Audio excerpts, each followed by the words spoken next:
Hello అండి. ములక్కాయ బంగాళదుంప కూర వెజ్ బిర్యానీలో కానీ ఇలా చేసి చూడండి, చాలా బాగుంటుంది. పచ్చి కొబ్బరి, ధనియాలు, ఇలాచి, లవంగాలు మెత్తని మిక్సీ పేస్ట్ పట్టుకొని పక్కన పెట్టుకోండి.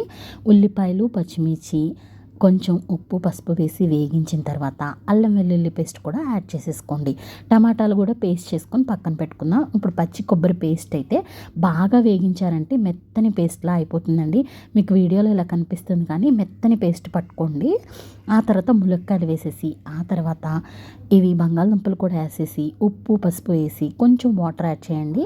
ఇవి కొంచెం ఆయిల్ పైకి వచ్చినప్పుడు టమాటా పేస్ట్ కూడా యాడ్ చేసేసి మూత పెట్టి ఒక్క 10 నిమిషాలు మగ్గించారంటే అండి, ఎమ్మి ఎమ్మి బంగాళదుంప ములక్కాయ కర్రీ రెడీ అయిపోతుందండి.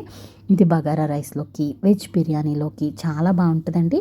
మసాలా టేస్ట్ చాలా బాగుంది, నాకు నచ్చింది. మీరు కూడా ఒకసారి ఇలా ట్రై చేయండి. నచ్చితే ప్లీజ్ సబ్స్క్రైబ్ చేసుకోండి. Thank you.